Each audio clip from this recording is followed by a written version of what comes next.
correctly with the correct amount. D20 Radio, where gamers roll. www.d20radio.com.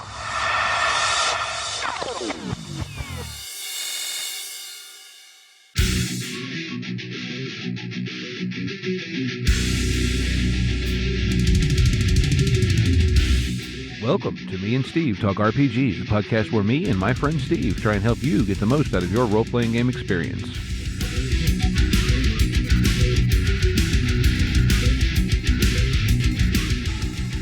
Welcome back to Me and Steve Talk RPG. I'm here with my friend Steve. Hello. And we have a very special guest. We want to welcome back Miguel Colon from previous episode Cloudsies, and here to talk about Malpractice and sort of the indie gaming space. But before we get into that, we want to talk about our podcast for the week. Yep. These are a bunch of people that live upside down and drive on the wrong side of the road and play really, really fun to listen to games. And they talk with weird accents. That they do. Yep. This is Shared Sagas, an Australian actual play podcast. Mm-hmm. And they play a lot of different stuff. They just wrapped up a Star Wars game not too long ago, and the last couple ones they've released were, is it Trinity Continuum? Yes, Trinity Continuum, which is the runs it's Aberrant System is basically what it is.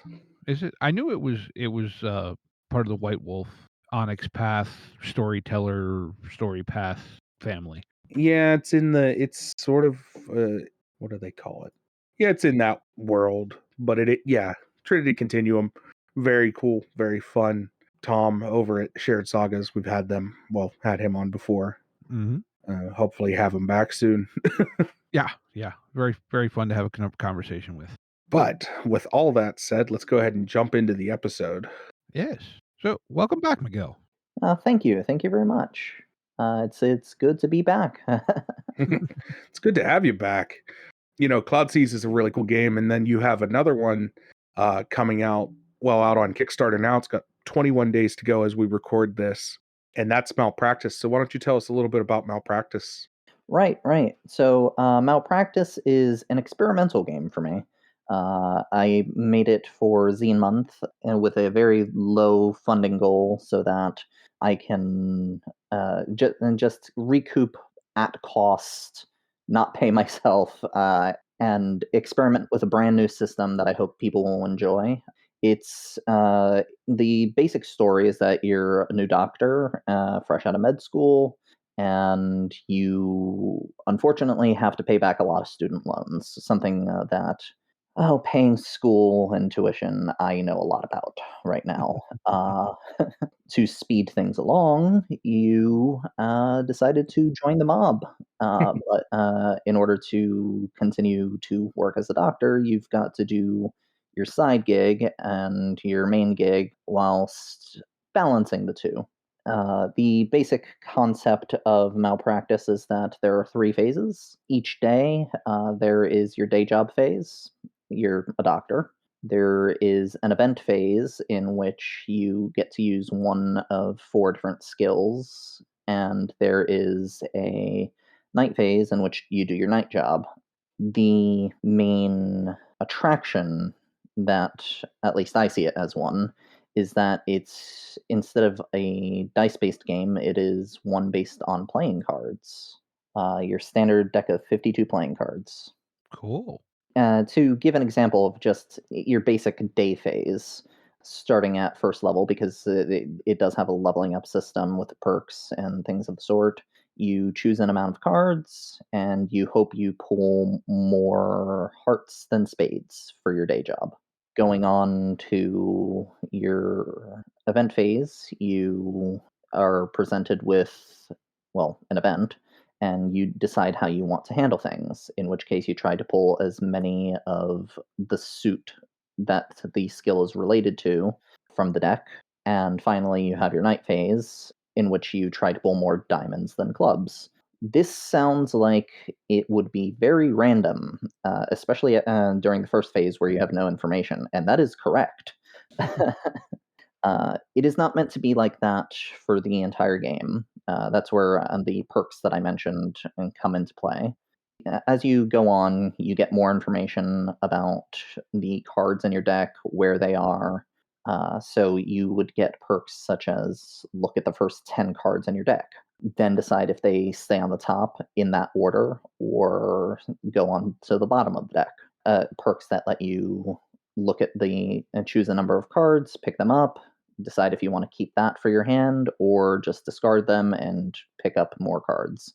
Or a perk that lets you take a number of cards in your hand, shuffle them back in the deck, and draw that many cards. Basically, it's a game about information and trying to progress your progress through things such that you get better and better at balancing your jobs. Okay. Now, is this designed for like solo play or like? This is a solo play or a sort of game. It's the best way I can describe it is a choose your own adventure, in which you are presented with different scenarios. Like look at scenario 1 for day 1. This is read this aloud and choose how you want to deal with things. Draw your cards if you succeed. Look at section A. If you don't, look at section B, sort of like you would see in Gloomhaven. Okay. And I am developing and playtesting currently a multiplayer aspect of this. It is, I will admit, very hard to balance a game uh, based on a deck of 52 playing cards.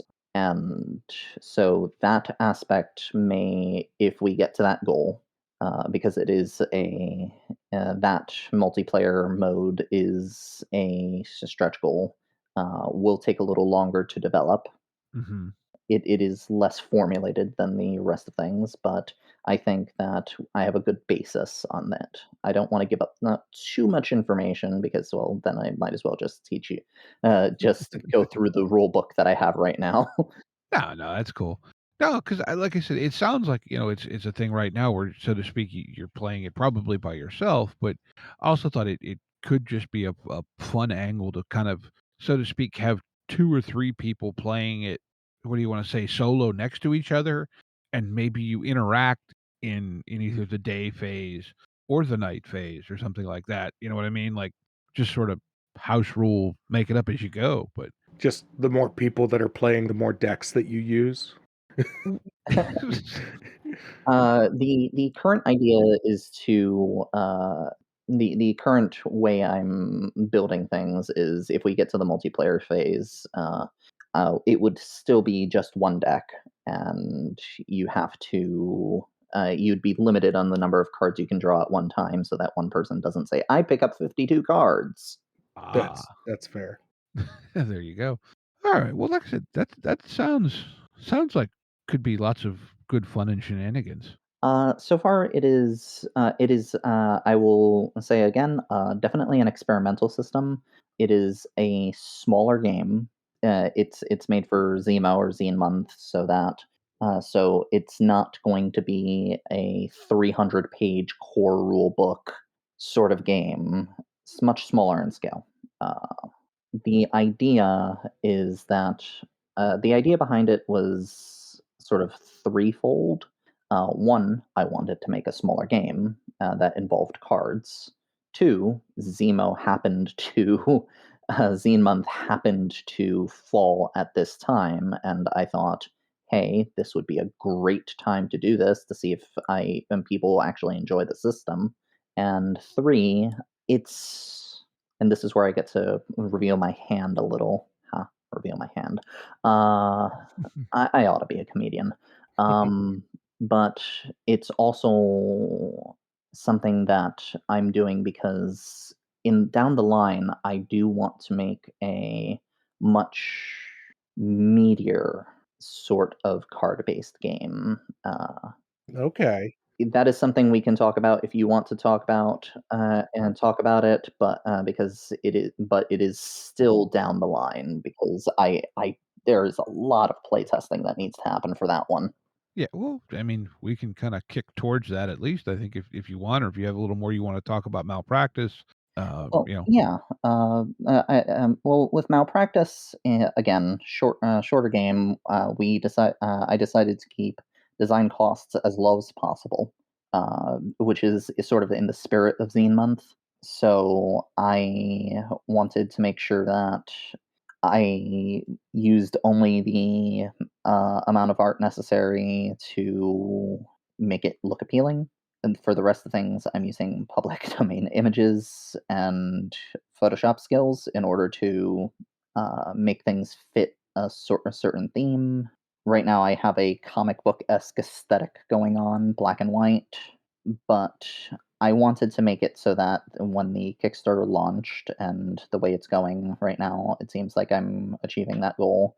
It is very affordable to get in. I'm just trying to recoup the costs.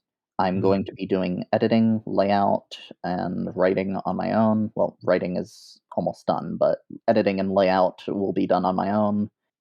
The image editing was done on my own. The only thing that I had to pay for was the layout software, Affinity, and the art, small amounts of art there is. Mhm. Well, it sounds like if nothing else, you're teaching yourself a lot of useful skills for the future with it.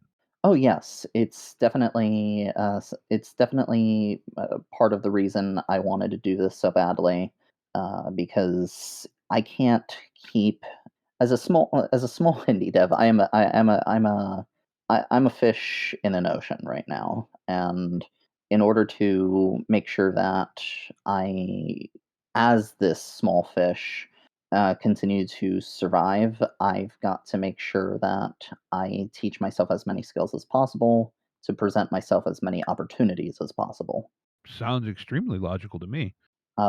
That's well, it's the reason I'm getting to learn Affinity. It's the reason I'm getting to learn image editing, just so that I can, and doing it with a smaller project so that I don't just overwhelm myself when I finally get to that bigger project that I mentioned before. Oh yeah, no, that makes perfect sense. Just like you said, small bites that you can manage, and like you said, you build skills that you can then apply to bigger things down the road. I think that's how a lot of things I think start in the the real indie side of the industry. You have stuff like before we started recording, we were actually in our general voice chat channel in the Discord, and we're talking about a little bit about a game called Iron Sworn, which I have it. I haven't read it yet, but it's a PBTA variant, kind of a gritty fantasy. But the original effort, again, like used a lot of public domain images, that kind of stuff. The more work into the system. It's a more detailed system than what you have here by appearances anyway. But that was very much the guy did it and presented a lot of things, and it caught on, and then he ended up doing another version of the system that's, I think, a little more sci-fi based, and when he took that to Kickstarter, he did really, really well with that. People would, he'd, so to speak, build a reputation with the small products, and when, he wanted to do something bigger, he had the fan base there. And I absolutely get that, because I'm not just working on, for example, Kickstarter stuff. This is my second Kickstarter. I wanted to put it out there primarily for Zemo, right? Mhm.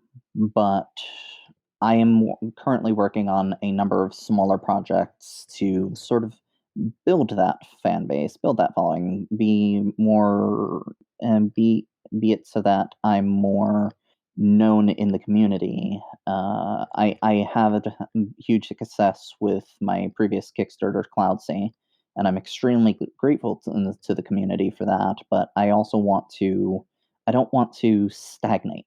Mhm. I'm taking smaller projects. I'm taking these miniature steps forward, such that when I finally decide to go ahead and do something huge, people know that they're getting quality. Mhm.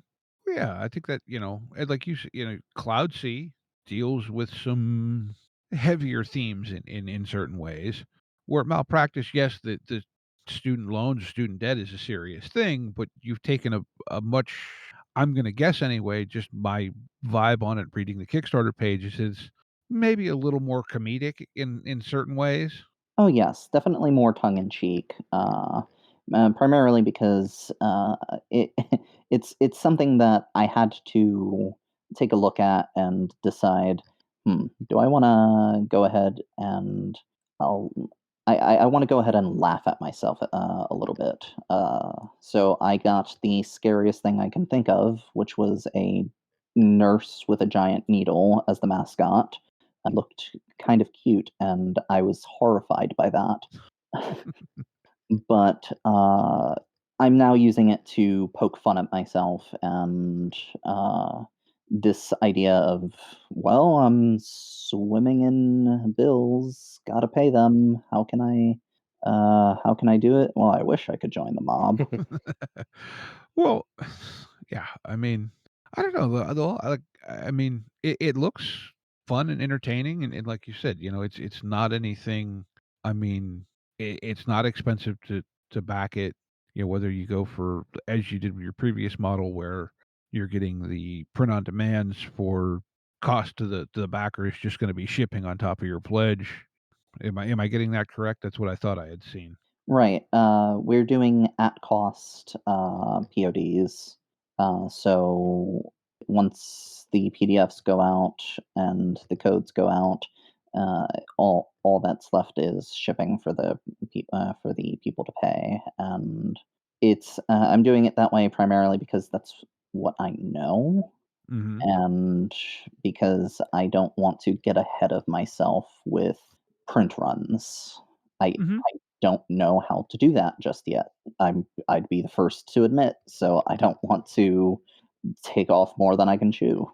Oh, that's a whole nother kettle of fish, and I've heard some people who've been in the industry longer, for quite a long time, talk about how even having experience at it, that can be really treacherous waters to navigate.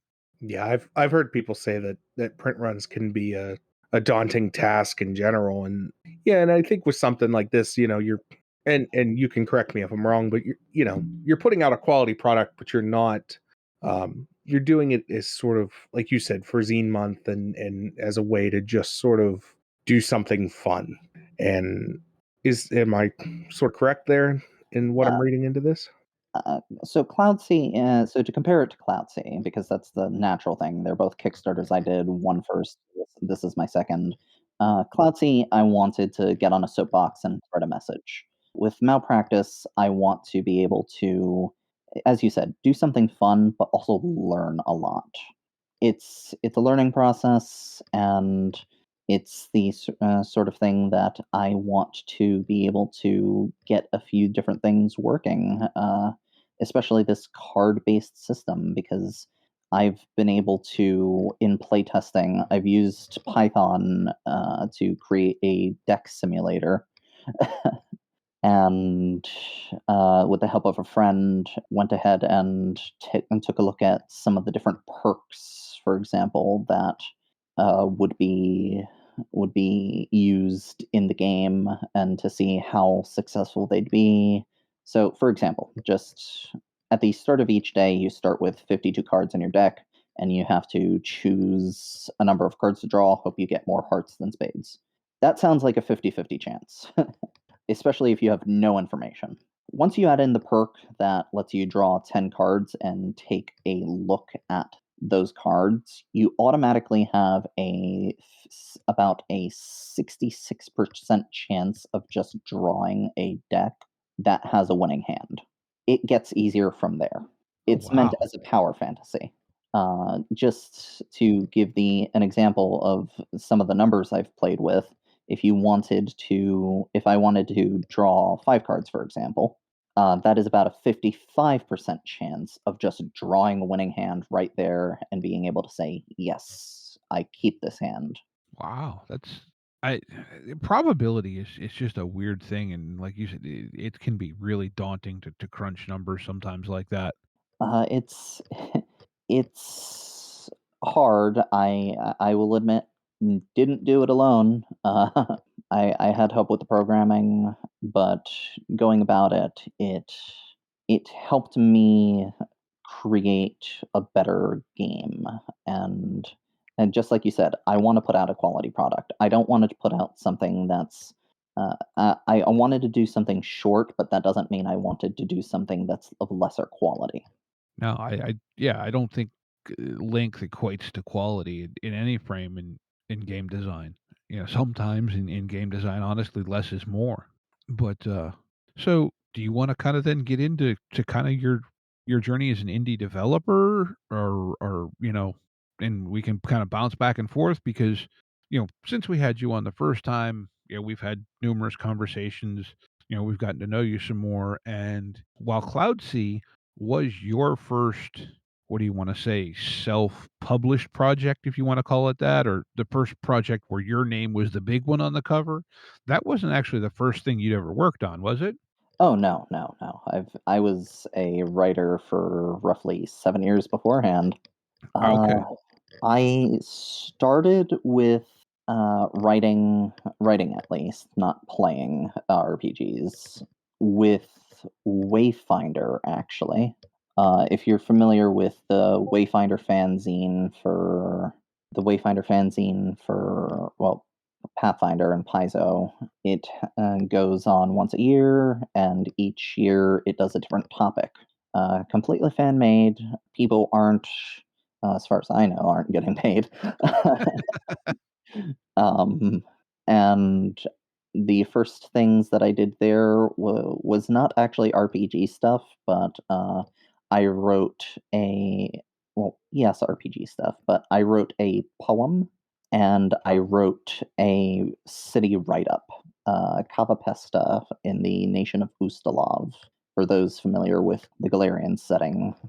And it sort of kicked off from there. I played a lot of Pathfinder Society, and eventually I met the right people who got me into third party stuff. And from there, I basically asked someone. I'm going to leave this part anonymous because it's not. I I was a dumb kid who decided, hey, I'll work for credit. Uh, my advice to anybody looking to get into any sort of writing: never do that. You are selling yourself short. So I will keep that anonymous, but I started working for credit as an editor. Hmm. From there, I did that for a few months, got to know the right people, and at that point, I met one person whose name you might know because he is very successful right now, Jay Gray. Hmm. And he was sort of my mentor throughout things. Here I am, some teenager who doesn't know a thing or two about how to write products, and he helped me along the way. Now he's doing Cyberpunk Red. He did Castle Falkenstein. He's with Art Talsarian, and it is amazing to see how much he has grown. Yeah, he's the line lead, I think, for Castle Falkenstein. He's head of, I know he's like the social media PR guy for our Talsorian as well. Needless to say, I'm extremely happy to see how he's gone because again, he's my mentor. I've had other mentors since him, but it's amazing to see somebody that you know and care about get to such a position, you know? Hmm. But it was through him that I got introduced to a company called Fat Goblin Games, and all the great people there. Rick Hershey, who's the head of Fat Goblin Games, also amazing, amazing illustrator, did quite a bit of the art for Cloudsea. And my first project there was actually a campaign setting called Shadows over Vathek. Okay, I've not heard of that one, but Gothic slash Lovecraftian horror. okay. And I got started writing Pathfinder archetypes. This was my first real job with writing. And from there, it sort of exploded. And I got to do more and more projects for different companies, usually Fat Goblin, but I would go over to Wayfinder every now and then to submit something else. And eventually, this is where things take a bit of a turn. I got burned out. Hmm. I burned out completely. I took on too much at once, and it weighed heavy on me. I felt like I couldn't do it anymore, and I learned something important because I basically took a year off from writing, and that's how to better balance things, better balance social life, schooling, writing, how not to take on so much, and how not to be that yes man who says yes to every single project you're faced with. And I've learned how to, in that time, learn my limits. Well, I think that's something we all need to pay attention to. Just like you said, maintaining a balance there, be it work, life, fun, whatever. And through conversations we've had, you're not alone in that. I mean, even professional designers, when we spoke with Jay Little, he told us, he pushed himself so hard working on the Star Wars engine for Fantasy Flight Games that he ended up being in the hospital for several months with a heart attack. And obviously he was, a professional designer at that point, but it still speaks to how easily you can just push yourself too hard and, like you said, say yes to everything, and then you're like, well, but I have to do all this, and or I'm going to let people down, and pretty soon, you're just you're swimming in it, and it's more than you can handle. Yes, it's definitely something that I am not alone in. I know that for sure because I've had conversations with both bigger names and smaller names about the stresses that we put on ourselves, and it's it's amazing how ubiquitous it is, and not just in RPGs, I'm sure. in general. But it's the RPGs are is where I know this particular stress from, and so that's what I relate it to.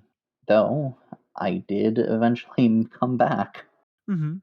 Well, I think, if Steve and I have learned anything talking to the people we have over the time doing this podcast, it's that the people who are doing 99% of the work in the RPG industry are not doing it for the paycheck. It's it's a labor of love that they all consider themselves fortunate enough to get in, and actually in most cases that, so to speak, they still have a day job, but they do enough of the RPG stuff that they can make a little bit of money out of it to at least, so to speak, not have it be a drain on them, so to speak.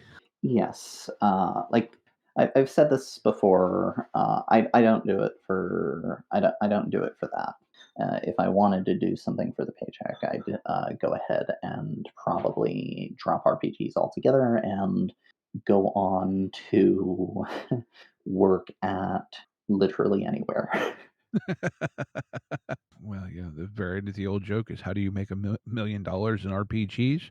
Start with 2 million. But, no, and that's, what, I think it's interesting to hear, though, just because, like, yeah, I think a lot of people, and I know, I had this impression, especially when I was younger, you see these names on these books and you're like, "Oh, they must be, whatever, these, amazing, whatever." And yes, they're amazing people. I don't mean that, but, like, they're normal people just like all the rest of us, that they just happen to have written this thing that someone else liked, enough to put it out, or, they were in a fortunate enough spot where they could put it out themselves, whatever, but a lot of work went into it to get to that point. Very seldom is it, "Oh, I just wrote this thing and suddenly somebody wants to publish it," and whatever, success, I don't think there are too many overnight successes in this industry. Yeah, the people who are the bigger names, I would say, they worked so hard to get there. Uh, I don't think like yes, you have your 1 in a million, but in general, these are people who have worked at it for quite some time before getting to where they are. Well, I think you have some too where they've done smaller projects like you said you're doing here with Malpractice, and then that got them noticed because there was some little something in it that somebody else thought, oh, that's brilliant, that's genius.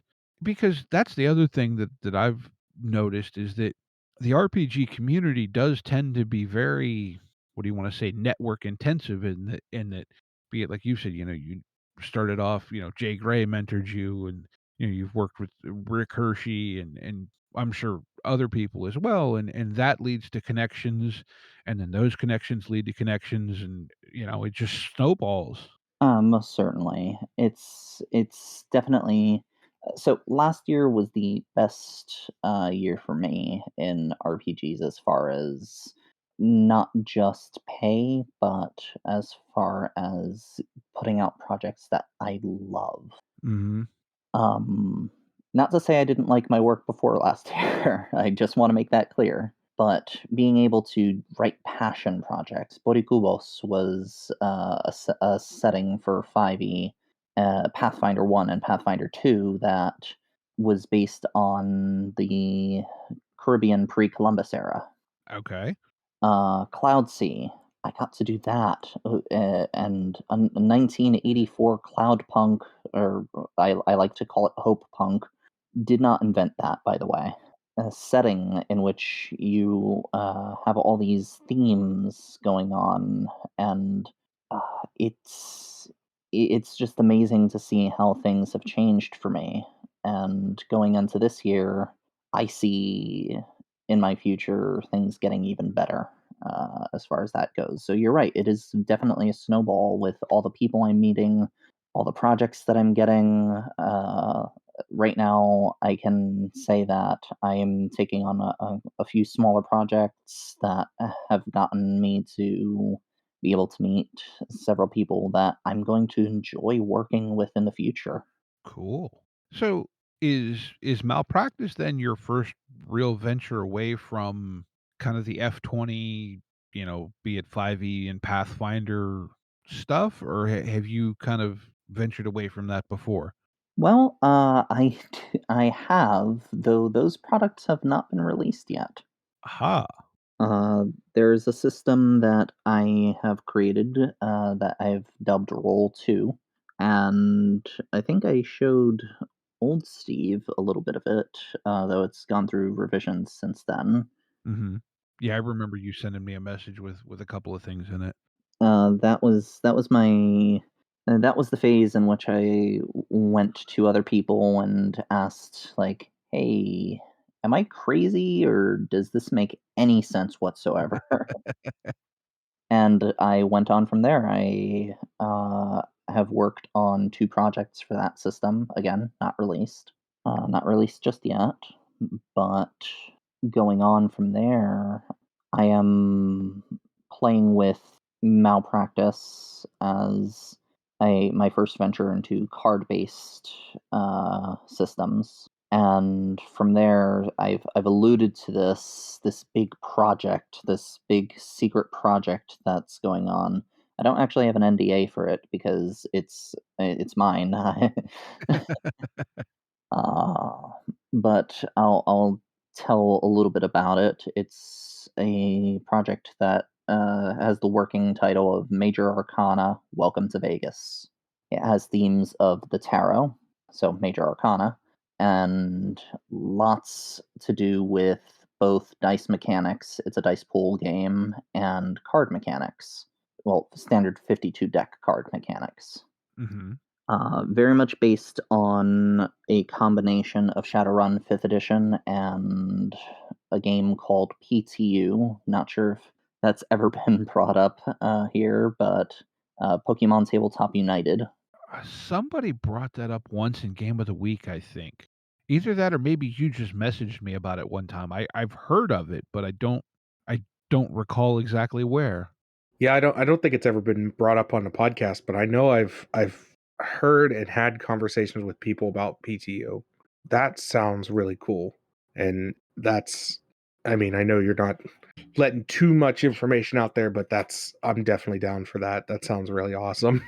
What I can say is that it's again a dice pool system for the skills. Some of the classes, some of the classes at least, use cards as for some of their mechanics, and it's a very modular system as far as building your character goes. So just for example, instead of like in PTU and for Welcome to Vegas, instead of saying I'm going to dip one level into Rogue, therefore I get Thieves' Cant and Sneak Attack. It's more like I'm going to take a level in Rogue. I want Thieves' Cant. Do I want Thieves' Cant? Do I want Sneak Attack? Do I want Evasion? Do I want Uncanny Dodge? Things like that. Okay, okay. I get where you're going a little bit. Like you can, so to speak, you take a level and then you get to pick from a menu of things that are available at one level. Yes. Sounds interesting. Yes. It's also a nightmare to balance, which is why I have set things to such that you can only combine 3 classes at once. Well, if I've learned anything, sometimes trying to have too many things in a game can make it, well, usually that involves the Palladium engine, but that's another conversation. Um, yeah, hey, look, I love the Rift setting, but if there was ever a game that defined the kitchen sink of role playing, I think that's it because that has everything in it and the kitchen sink and probably a couple other things that I didn't know about. But Yeah. anyway, but I just find it fascinating, to hear kind of how this has worked for you, and then at this point you're wanting to just kind of branch out into other things. Do you find does the system stuff really fascinate you? Because just having this conversation, it sounds like you kind of you're at a point in your design career, whatever, where it's almost like you want to play with the nuts and bolts behind it a little bit. Oh, definitely. It's so I have a two-pronged reason for this. One of these reasons is selfish. The other is more creative. Hmm. Oh, the selfish reason is I want to I want to be able to at some point in my life look back and say, "Hey, as a game designer, I created my own system and no matter how it sold, I want to be proud. I want to say I am proud that I made that. I made my own game. And not a smaller game, a core rulebook with like 350 pages. Um, it is my system. It is my baby. Hmm. That's the selfish reason. The unselfish reason, the creative reason, is I am fascinated by all these different systems that I've seen, I've skimmed, I've read about, some of them I've played, and the mechanics behind them and see how it works. Just take them apart, try to put them back together into something comprehensible. No, I think that completely makes sense, right? Like, it makes total sense to me. And I think that, like, again, I mentioned the conversation we had with Jay Little, but that was so much of, in a lot of ways, some of the same things he said was that, in the end, no, he didn't do it all, but he gets to look back at this and go, yeah, I did that, and the other thing that there's that he mentioned, he said, every now and then he'll get someone that comes up to him at a convention or something and says, "Hey, your game was the game that, I managed to finally kind of have something to connect with, my son or, just anything like that." He said in those stories that you hear about, it may not be that many people that really love your game, but the ones that do, he said it just makes you feel so so good to hear that, what you did meant something to somebody else. And it sounds like, that's kind of a stage further than what you've just described, but you have Oh, to do it before that can happen. Oh, I actually know and empathize with that feeling. Probably not on the same scale as far as how many people have done that, but Mhm. very recently, I got the opportunity to speak with a few kids in high school. I was asked to come in as like a guest speaker, right? Mhm. And so I'm working on that now. I'm working on my projects, and It's for kids who are in, I'll say, underserved neighborhoods. Mm-hmm. And coming from such a neighborhood myself, I grew up in the Bronx, New York. It was very interesting to hear and lovely to hear that some of these kids actually heard about CloudC. At least one of them has a copy of CloudC. That's cool. And to hear that they were so excited that I'd be coming in because they'd get to meet the author, somebody who's like them, that's the best feeling in the world. Nothing will top that, I think. Not even being able to look back and say, hey, this is my system. Just being able to connect with somebody on that level. Yeah, I can't really relate, but that does sound like that would be just an amazing, amazing feeling. Yeah, that's just, like Steve said, I can't personally relate, but I understand where you're coming from, and that's awesome to hear. And honestly, you put out a good product, and you do put out quality, and you do put the work in, and it shows. Everything, from Cloud Seas to this to everything we've seen. You put your name on, you do put the work in, and it's awesome. And it's why we have you on the podcast, because you're one of our favorite creators. Well, I appreciate that. I believe me, I try. Sometimes I stumble, but I get back up and try again. Well, that's at the end of the day, that's all we can do. You know what I mean? Oh, exactly. Like sometimes it's not easy, but you just got to pick yourself up and try again. And I'm very much a brick wall person. I will slam my head against a brick wall until something works. I've tried that a few times. I've got the scars to prove it. But anyway. My dad always used to say, "You're the kind of person that would slam your head against a brick wall until something breaks." And I said, "What do you mean, brick wall?" He goes, "No, your head." No, but I think the thing is too is right. You never know. Like we've talked with some people that they have these games that are just these little tiny projects that somehow somebody noticed it and it took off, and now they're not making $1 million or whatever, but they're now to a stage where they can, so to speak, they can dedicate a lot more time to what they love because they're getting a return on it. And I hope that happens for you down the road, because you do very clearly, you care about what you put out, you want to put out a good product, but you're also, it sounds like you're very much looking to push yourself and learn new things and just expand your own horizon. And I think that's a good thing for anyone to aspire to in anything, really, not just games or whatever. Well, it sort of has to do with, I'm sure you've heard that colloquial definition of insanity. Doing the same thing over and over again and expecting a different result. I live Um, it. I don't want to be in a place where I'm doing the same project over and over and over and over and over again and hoping that something will happen, like something magical will happen. Which is why I love working with different people. I've never limited myself to one company, and even when I am working for one company, I do a whole bunch of different products for them. So, for example, Legendary Games, Jason Nelson, great guy. He took me on early on. I was doing a few magic items for him. Then I pitched my Bodhikubos setting.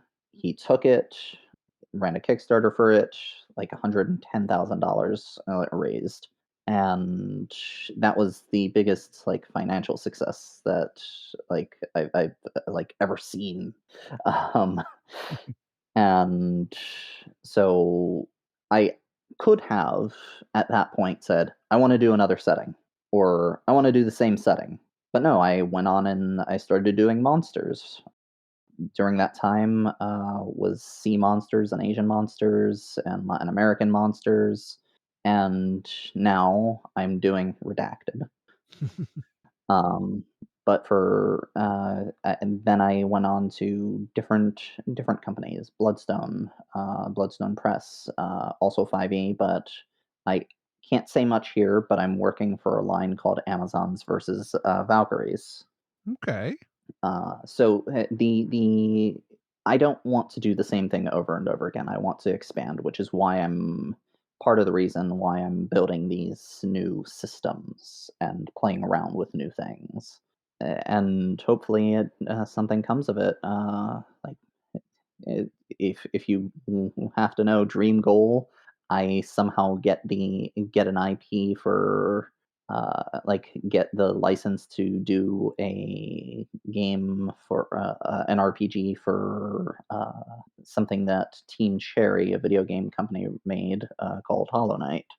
That's the dream right there. I'm not familiar with it, but Yeah, I could see you easily making a Hollow Knight game. Like your writing style and everything fits that perfectly. Yeah. Well, I'm excited and hopefully, hopefully we can get you there and you can, I mean, obviously you're putting the work in, but yeah, being fans, I'll keep buying your products and yeah.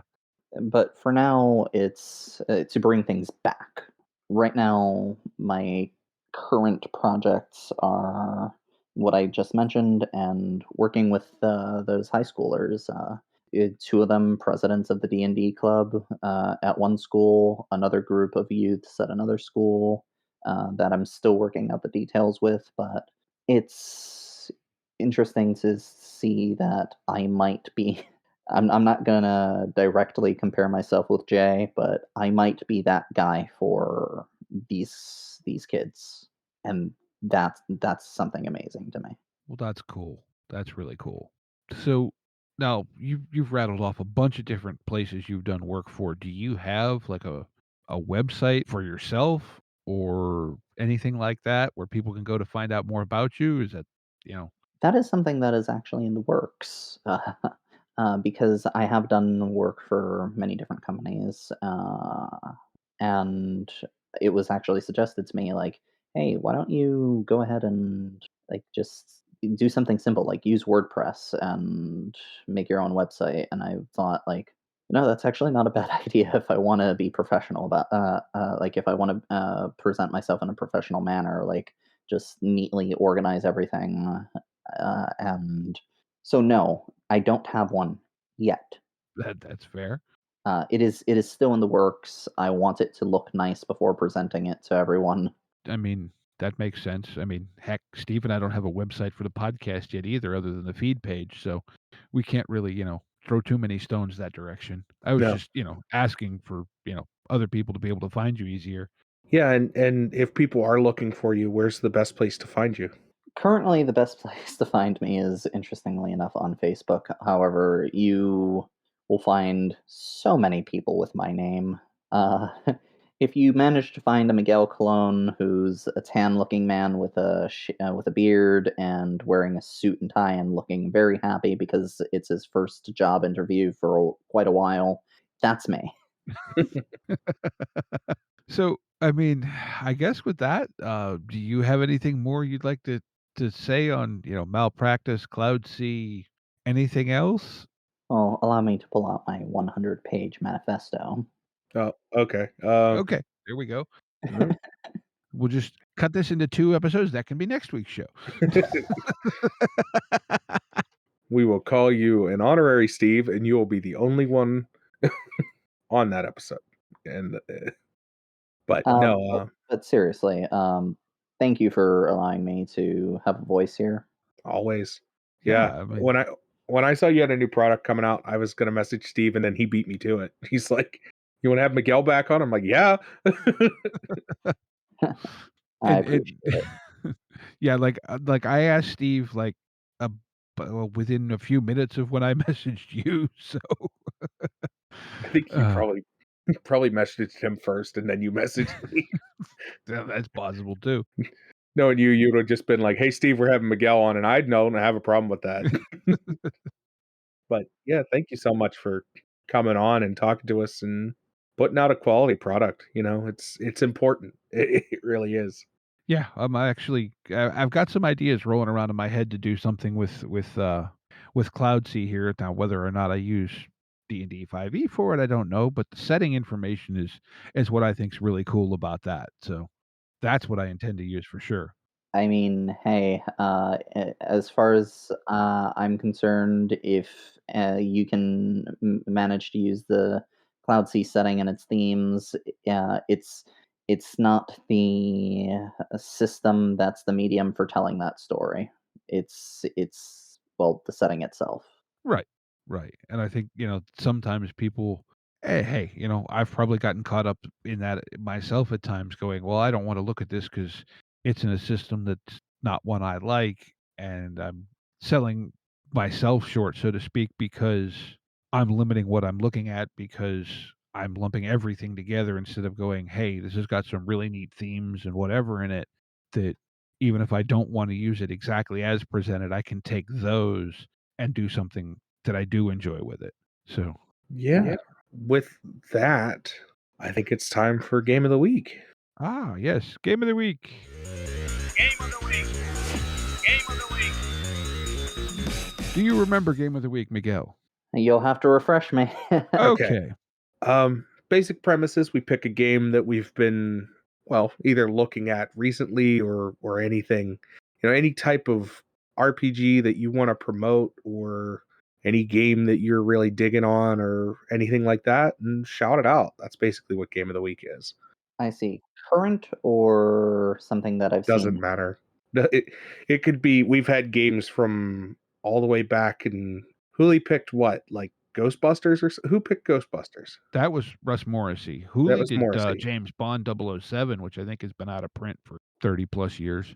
Yeah, so anything that you want to promote, any games that you're like, oh, I've been looking at this, or I saw this, or anything like that, go for it. Well, honestly, Pokemon Tabletop United. Okay. It's been mentioned, but it is a dice pool based system, up to 66, uh, and it uses D6s for skills, D20 for combat.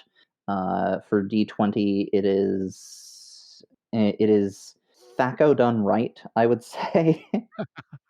In that they explain it better. It's not, but it is a very fun system.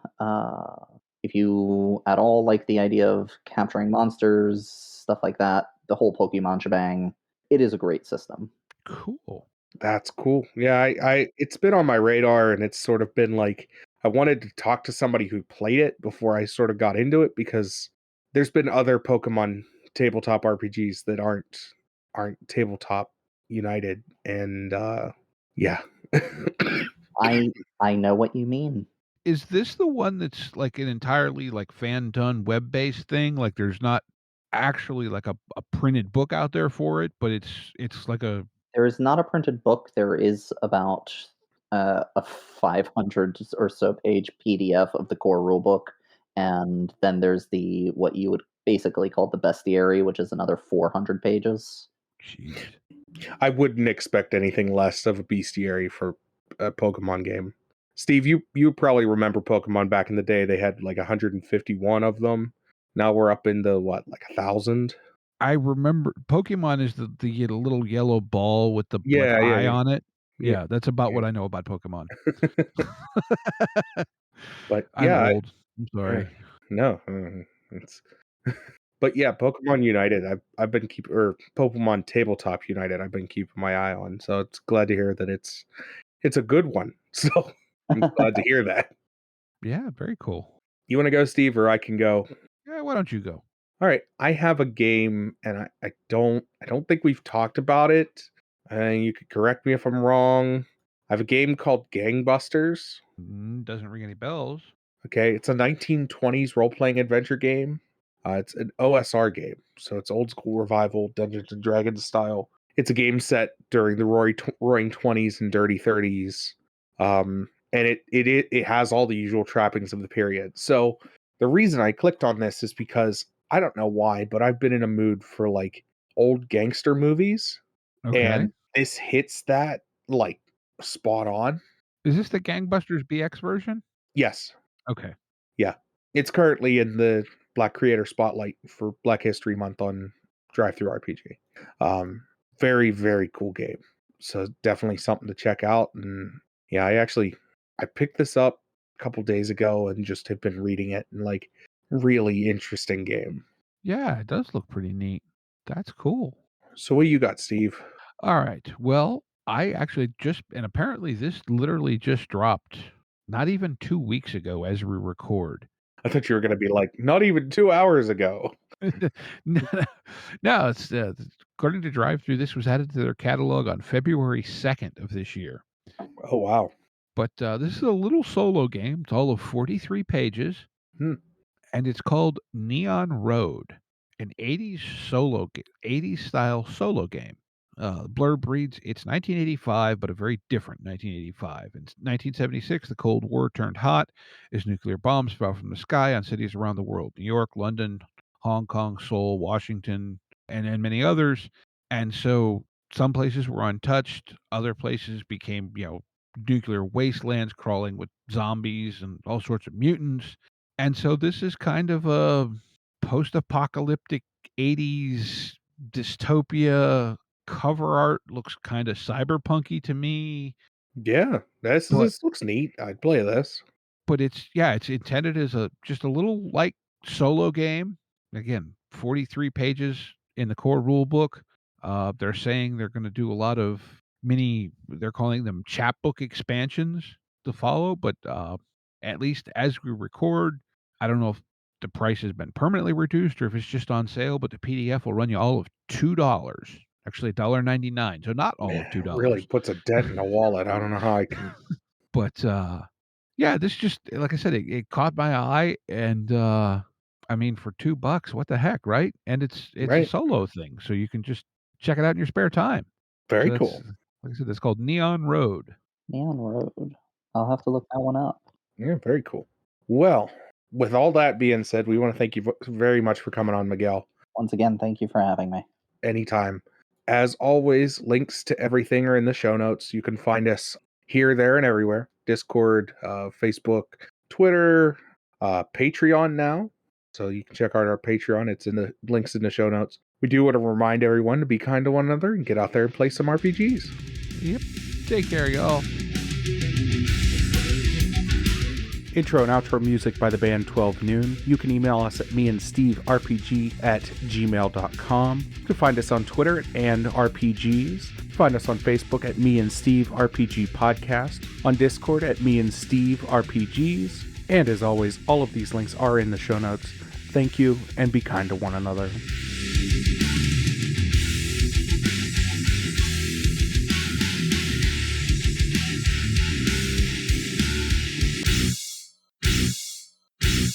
How much for the cigar? Cigar, $20, dog. You gotta go down the street to the store and buy that.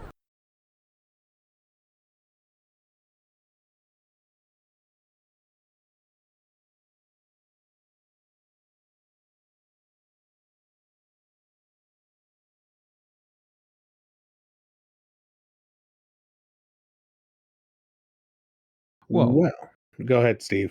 Because we both did the well thing. we What